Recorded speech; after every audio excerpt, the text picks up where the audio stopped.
Never thought I'd be this casual about on-the-job day drinking, but hello everyone. I hope this video finds you well. Once again, it's a pretty enough day for people to be out mowing their lawns and chopping wood for some reason. So forgive the background noise that may exist in this video. Today is about the poetry of Siegfried Sassoon, Wilfred Owen, and the significance of their poetry regarding Britain's involvement in World War One. World War One, I mean, where to start? World War One was awful and in many ways rather senseless and needless even. I'm not sure how much you know about World War One and specifically why Britain, or America for that matter, came involved. So let's talk very briefly about how World War One came about. First thing that you have to know is that Bosnia and Herzegovina were occupied by Austria-Hungary in 1914 when the war broke out. Austria-Hungary was ruled by Emperor Franz Joseph. Franz Joseph's son was Archduke Franz Ferdinand. Yes, Franz Ferdinand is the name of a band, and yes, he is where they got it. Despite being ruled by Austria-Hungary, Bosnia still had its own king. At the time, it was King Peter I. Bosnia also had its own secret police force, which was known as the Black Hand, like there tends to be in formerly sovereign states that are now occupied. There was a very strong Bosnian nationalist movement. On June 28th of 1914, Archduke Ferdinand and his wife were scheduled to visit Sarajevo, which is the Bosnian capital, and deliver a speech there. If you don't know that story, it is incredible. As he arrived, his motorcade was attacked by a group of Serbian nationalists who were members of the Young Bosnian Nationalist Group and were also members of the Black Hand. One member of the Black Hand threw a grenade at the car as the Archduke's motorcade was making its way down a very narrow street. It missed his car and actually hit a car or two behind them, ended up killing two people and wounding several others. Archduke Ferdinand, though, and his wife managed to escape that particular attack, and then he went on about the rest of his day. He continued on to deliver the speech that he was going to give, and then later that day decided that he wanted to pay a visit in the hospital to the people who were wounded in the attack earlier that day. One of the members of the Black Hand was a man by the name of Gavrilo Princip, and he, figuring that the Archduke would be back the same way later in the day, positioned himself outside of a deli. The Archduke's motorcade had actually made plans to take a different route to the hospital, but no one bothered to tell his driver, and so when he turned down a wrong path, he just happened to end up right in front of the deli that Princip was stationed at. Princip walked into the street, drew his gun, and shot both the Archduke and his wife dead in the street. What happened after that was basically the activation of a really vast and intricate series of political and military alliances and treaties. The actual entrance into the war was delayed until July later that year. But during that time, Austria-Hungary was shoring up its alliances with the Ottoman Empire and with Germany because they were afraid to declare war directly on Bosnia and Herzegovina because Russia supported them. And Russia was allied with France and Italy. Kaiser Wilhelm II of Germany asked Tsar Nicholas II of Russia not to get involved, but Tsar Nicholas refused. And so Germany invaded both Poland and Prussia to the east and Belgium and France to the west. As soon as Germany invaded France, it brought Italy into the war and kind of scared Great Britain a little bit. Great Britain, up to that point, had tried to maintain a certain amount of independence and isolation. The reason that Britain entered the war in 1914 is kind of manifold. First of all was the proximity of the mainland fighting. Britain isn't located that far away from France and Belgium. And the horrors that Germany inflicted upon Belgium during its invasion en route to France proved rather shocking to the British public and the British government.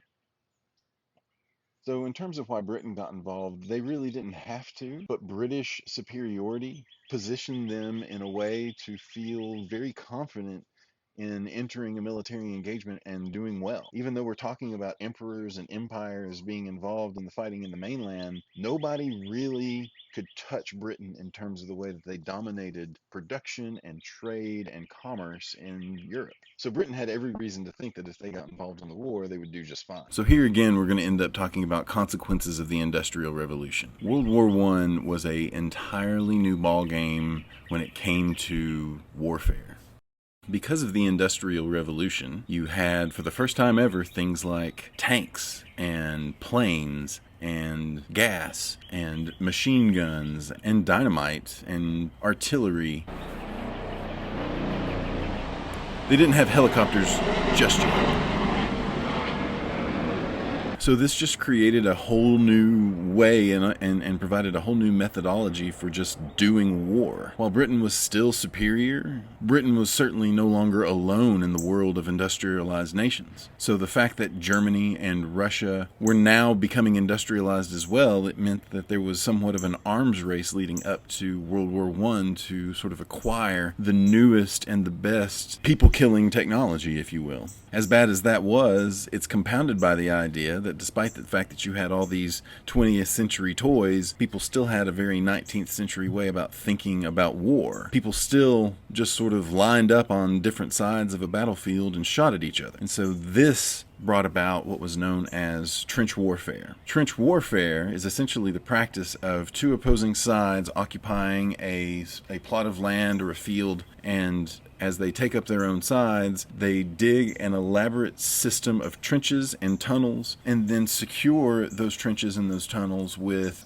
machine gun, heavy artillery, barbed wire, landmines, all kinds of awesome things. And in between these two trenches was an area that became commonly known as no man's land. Trench warfare frequently involved the two sides taking turns, where one side would send its troops charging into the battlefield and the other side would sit in their trenches and use their machine guns to mow them down, and then when the charging side had had enough of that, the other side would take its turn to charge into no man's lands, whereupon the other side would use their machine guns and their artillery and their landmines, etc., etc., etc. This turned what was already going to be a pretty brutal and bloody conflict into an absolute bloodbath. The casualties in World War I were unlike the world had ever seen before. And it really boils down to the fact that the Industrial Revolution allowed these powers to become really good at killing each other. Despite the hellishness and the horror of World War I, it was actually a pretty popular conflict at home in Britain. During the first few months of Britain's involvement in the fighting, hundreds of thousands of people would enlist and volunteer.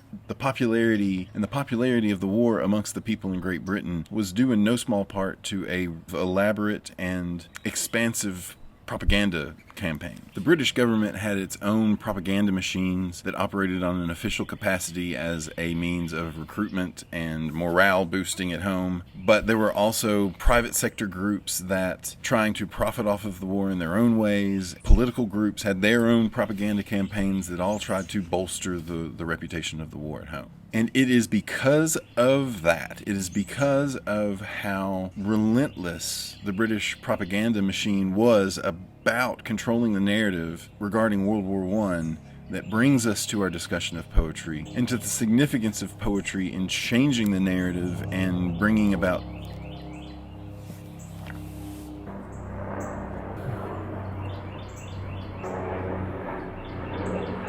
into the real and essential and critical function of poetry at the time, specifically of the poetry written by our two feature poets today, Siegfried Sassoon and Wilfred Owen. First, just a little bit about each of them personally. Siegfried Sassoon was born in 1886. For the most part, he lived a life of leisure. His father was Jewish and his mother was Catholic, and they both came from fairly well-off families. Sassoon was educated at the New Beacon School and then later at Clare College for Cambridge, but would leave college without ever receiving a degree and spent most of his time prior to the war writing poetry in addition to playing cricket and hunting. You want to come say hi? Hi.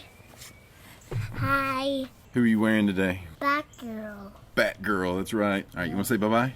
Bye-bye. All right. Working at home, man. What was I going to say? In fact, one of Sassoon's favorite cricket partners was Sir Arthur Conan Doyle. Literati associate with literati. Sassoon was already a published poet by the time he enlisted. He was known for verse that was considered very ironic and very sarcastic. He was 28 at the time that he enlisted. He enlisted on the very same day that Great Britain declared war on Germany. And he did so for many of the same reasons as a lot of other young men during his time, because of a sense of patriotism and a fear about a new European war, Sassoon would meet other poets throughout the course of his service during the war and would continue to write during the whole time of his service. By any indication, Siegfried Sassoon was a model soldier and fought with bravery and distinction. He won the Military Cross and the Victoria Cross for his service, and he was cited for acts of bravery through which he showed little regard for himself. By 1917, Siegfried Sassoon had seen enough horrors from the war to become completely disillusioned by the fighting, and after a stretch of leave for rest and recuperation, Sassoon declined to return to duty. He published a letter to his commanding officer entitled "Finished with the War, a Soldier's Declaration." He made copies of this letter and sent them to the press back at home, and sent them to sympathetic members of the parliament, one of which read the letter out loud during a session of parliament. Sassoon's letter reads in part, "I have seen and endured the sufferings of the troops, and I can no longer be a party to prolong these sufferings for ends which I believe to be evil and unjust. I am not protesting against the conduct of the war, but against the political errors and insincerities for which the fighting men are being sacrificed. On behalf of those who are suffering now, I make this protest against the deception which is being practiced upon them. I also believe it may help destroy the callous complacency with which the majority of those at home regard the continuance of agonies which they do not share and which they have not enough imagination to realize." The outcry against this letter was tremendous. Many people cited this as an open act of treason, but instead of being court-martialed, what the army did was send Sassoon to the hospital and have him treated for shell shock. Shell shock is, of course, a specific kind of post-traumatic stress disorder that is induced by the horrors of war. It is a reaction to intense fighting and bombardment.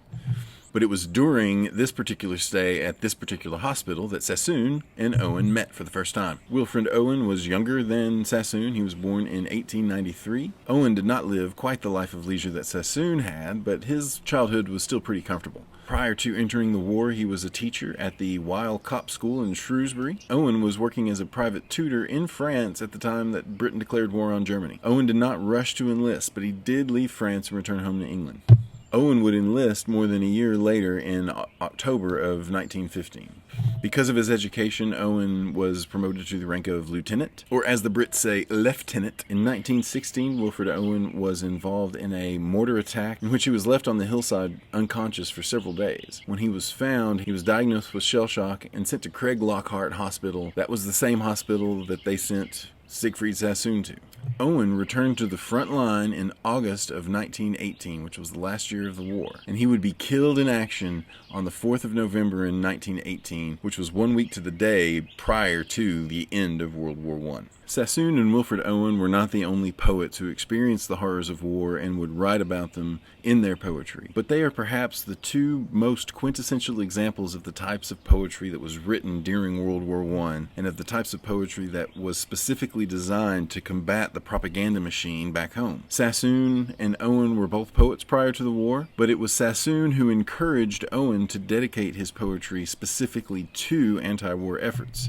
And Owen really took to Sassoon as a mentor. Sassoon and Owen's poetry occupy two different places and two different functions within the anti-war poetry genre. On the one hand, you have Owen. Owen is regarded, and rightly so, as the greatest of all the World War I poets. His poetry focuses specifically on depictions of battlefields and soldiers engaged in the warfare. His most famous poem of the ones that we've read is undoubtedly Dulce et decorum est. That is a Latin phrase that means it is good and proper. The speaker is someone who, like Owen, is suffering from post-traumatic stress from combat. The first two stanzas of this poem describe what appears at first to be a description coming from someone who is actively experiencing a gas attack as they're marching. The break between the stanzas provides an interesting transition from the monotony of being a soldier and then the sudden panic brought about by an attack. The first stanza depicts imagery of soldiers bent-kneed, haggard under sack, knock-kneed, coughing like hags, trudging through sludge. They're marching asleep. Some men are barefoot, having lost their boots, fatigued and deaf. And then suddenly, gas, gas, Quick boys, an ecstasy of fumbling, fitting the clumsy helmets just in time. The second stanza also specifically describes one soldier who wasn't quick enough in putting their gas mask on, and he is described as floundering like a man in fire or lime, dim through the misty panes and thick green light, as under a sea I saw him drowning. And then the third and fourth stanzas make it clear that this is not actually happening in real time. What we're seeing is a memory of someone who experienced it. The second stanza reads, "In all my dreams, before my helpless sight, he plunges at me, guttering, choking, drowning." This is a soldier who is describing his dreams after the fact, some amount of time later. And then the last stanza is specifically an indictment of people who believe that war is about patriotism and that war is noble and honorable and good. "If in some smothering dreams you too could pace behind that wagon we flung him in, and watch the white eyes writhing in his face, his hanging face like a devil sick of sin. If you could hear, at every jolt, the blood come gargling from the froth-corrupted lungs, obscene as cancer, bitter as the end of vile incurable sores on innocent tongues, my friend, you would not tell with such high zest to children ardent for some desperate glory the old lie, dulce est decorum est pro patria mori." That last part means it is good and proper to die for your country. Dulce et decorum est is probably Owen's most famous poems, but his others are pretty good too. And in a similar fashion, try to paint a realistic, vivid picture of the horrors of battlefield for the explicit purpose of trying to shine a light for the people back home who would say, and going off and fighting in battle and dying for your country is a good thing. Miners, which he wrote in January of the year he died, specifically compares the act of being a soldier to a miner. "And I saw white bones in the cinder shard, bones without number, many the muscled bodies charred, and few remember. I thought of all that worked dark pits of war and died, digging the rock where death reputes peace lies indeed." And then Futility, which he wrote in May later that year, where the speaker questions the purpose of a life where young men are born to die on a battlefield somewhere. The imagery is of a soldier dying on the battlefield and other soldiers trying to revive them. "Move him into the sun, gently its touch awoke him once, at home whispering of fields half sown. Always it woke him, even in France, until this morning and this snow. If anything might rouse him now, the kind old sun will know. Think how it wakes the seeds, woke once the clays of a cold star. Our limbs so dear achieved, our sides full nerved, still warm, too hard to stir. Was it for this the clay grew tall? Oh, what made fatuous sunbeams toil to break earth's sleep at all?" Obviously, this poem evokes biblical imagery by describing a human body as clay that has grown tall. And as the soldier is trying to revive his fallen comrade, he's wondering, is this why this person lived? So while Owen's poetry sought to describe the horrors of war and the constant state of agony that is being a soldier under such conditions, Sassoon's poetry... Hi, Boog. Sassoon's poetry more directly criticized the narrative about the war at home amongst people who weren't involved in the fighting at all. He targets pretty indiscriminately anybody who pushes the pro-war, pro-patriotism narrative. In they, the target is the church. They is an argument between a bishop and his parishioners who have seen and have been scarred and dismembered by their participation in war. The bishop tells us, "When the boys come back, they will not be the same, for they'll have fought a just cause. They lead the last attack on Antichrist. Their comrades' blood has bought new right to breed an honorable race. They have challenged death and dared him face to face. None of us are the same," the boys reply, "for George lost both his legs and Bill's stone blind. Poor Jim's shot through the lungs and like to die, and Bert's gone syphilitic. If you'll not find a chap to serve that hasn't found some change." And the bishop said, "The ways of God are strange." In the general, he attacks the military elite and his commanding officers. Good morning," the general said, "when we met him last week on our way to the line.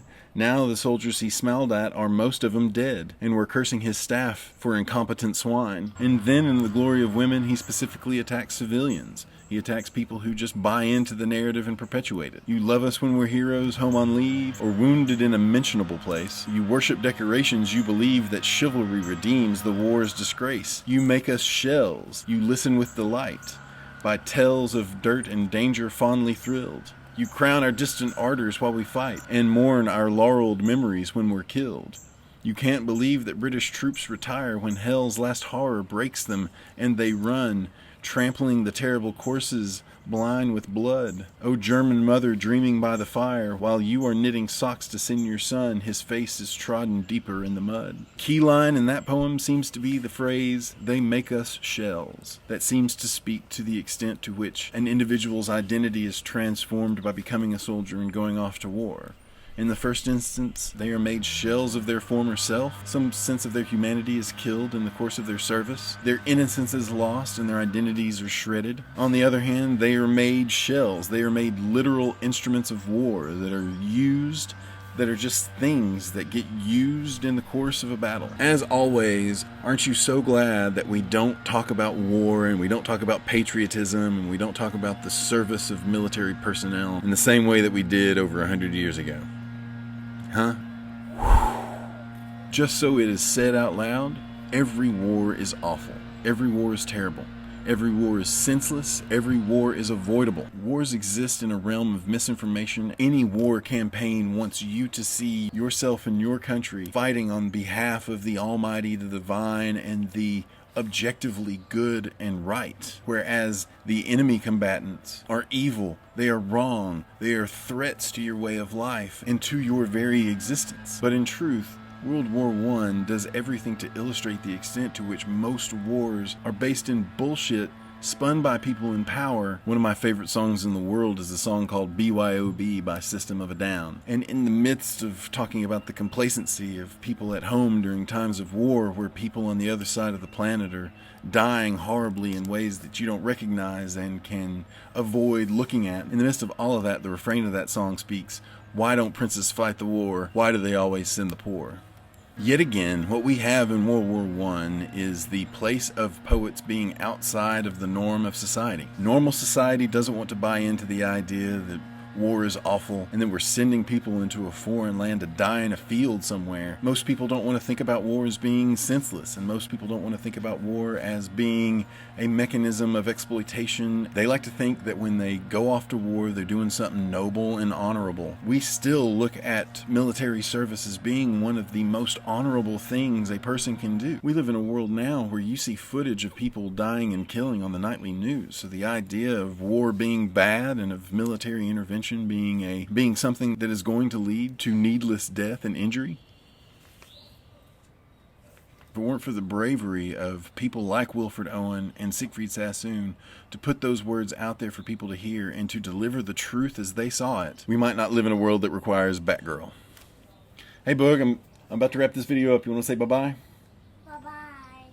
Bye-bye.